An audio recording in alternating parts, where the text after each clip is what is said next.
Hello? Hello? Hello. Hello? Hello? Hello? Hello. Oh, hello, Barney. Hello? Hello. Hello? Hello. Bonjour. Hi. How you doing there? Yo. Hello? Hello. Hello. Hello? Hello. Yo, yo. Hello. Hello? Hello. Hello? Hello?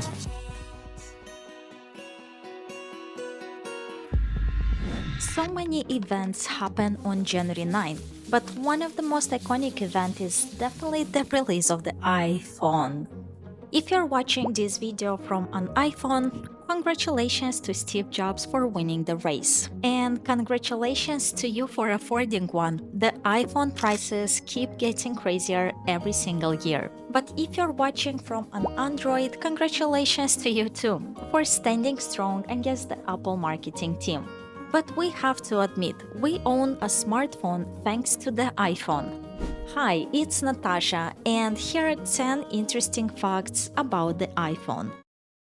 Back on January 9, 2007, Steve Jobs stood on a stage and changed the world forever. The iPhone wasn't just a new gadget, it was a totally new tech.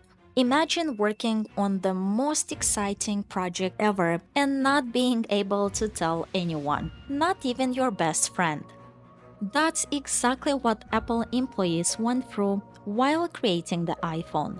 The project was so secret that it had a code name, the Project Purple.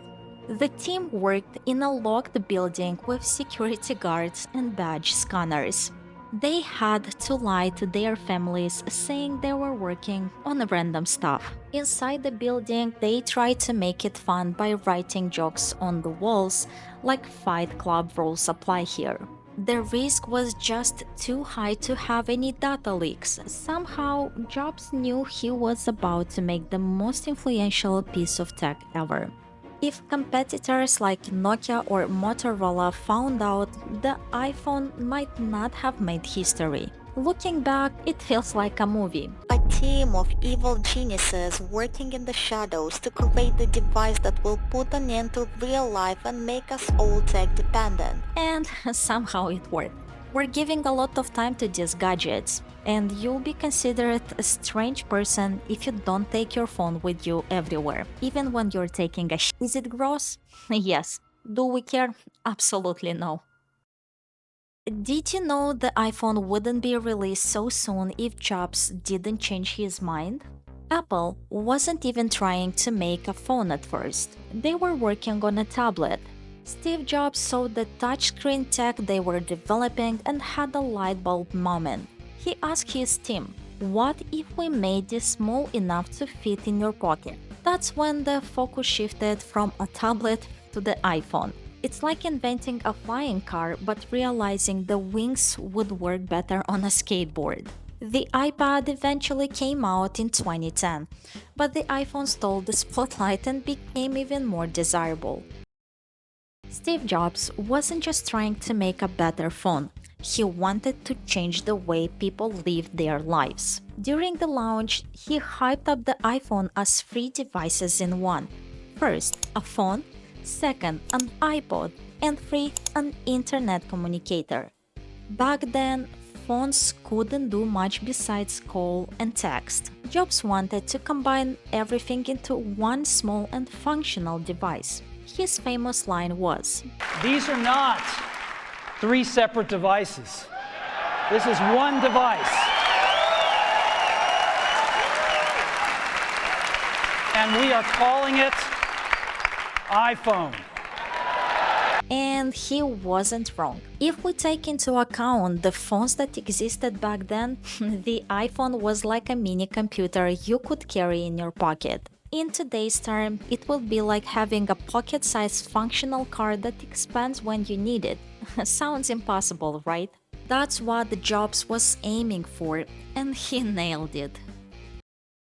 Steve Jobs is on stage showing off the iPhone for the first time. The crowd is amazed and everything looks flawless, but what was going on behind the scenes? A total nightmare filled with stress and fear. The iPhone was still in its early stages and it wasn't exactly reliable. Engineers had created something called a golden path. This meant Jobs had to follow a very specific order of tasks during the demo, or the phone would crash. He couldn't open apps out of order, and if he tried to play music while browsing the web, the whole thing might freeze. The team was sweating bullets, but Jobs pulled it off perfectly.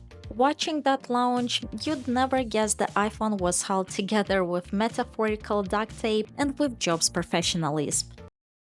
Take a look at your unlocked phone. How many apps do you have on it now? If you ever looked at the first iPhone, you would see only 16.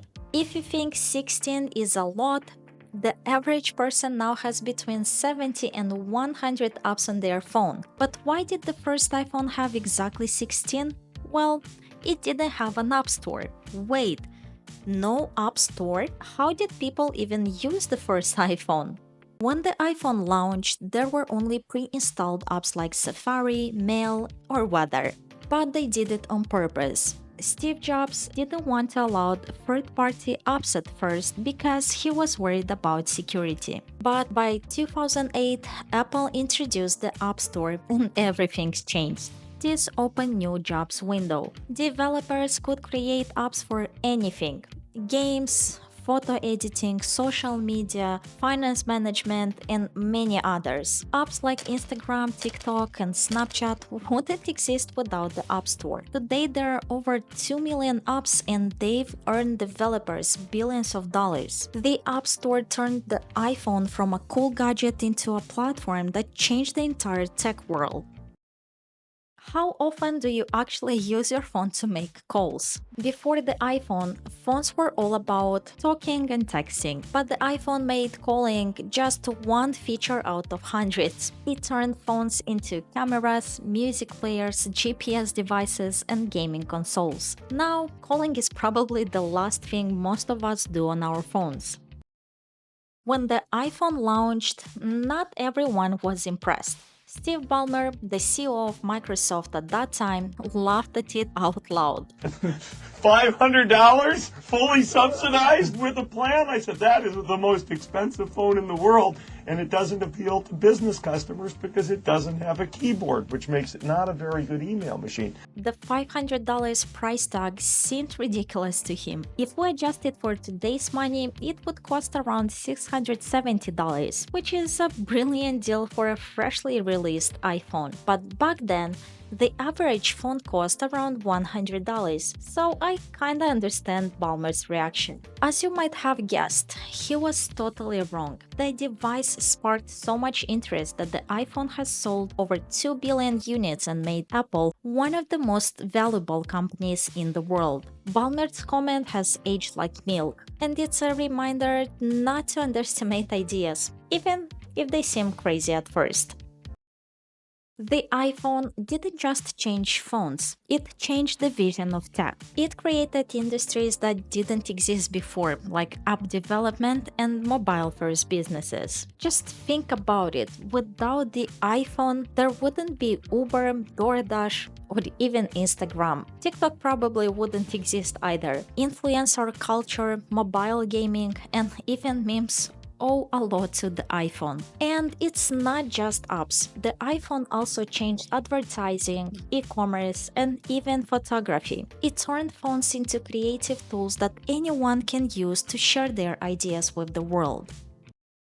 And of course, we cannot ignore all the criticism the iPhone received at first. Critics said it was too expensive, lacked features like physical keyboard, and relied too much on its touchscreen. But by the end of its first year, Apple had sold 6.1 million iPhones. Once people got their hands on it, they realized how game-changing it was. Today, the iPhone is the gold standard for smartphones, and even its early critics can't deny its impact. Maybe the iPhone could have been replaced, and maybe another tech would have had all that influence. But as of now, the release of the iPhone on January 9, 2007 definitely changed how we look at the world.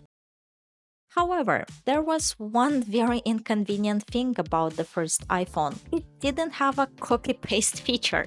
Just imagine, you take your phone, write a text, and want to copy it to put it on Google or ChatGPT. But you can't. What do you do then? It may seem like a small inconvenience, but I challenge you to try not use this feature for at least 24 hours. When it was first released in 2007, users couldn't copy text from one app and paste it into another, a basic feature that was already available on other phones at the time. It wasn't until iOS 3 released in 2009 that Apple introduced the copy-paste feature. Despite being a game changer in many ways, the iPhone initially lacked this simple but essential function, showing how even revolutionary devices can have surprising limitations at launch. I'm curious how many of you have an iPhone and how many of you have Android. Share in the comments. Let's see who wins. Thank you for watching and see you tomorrow.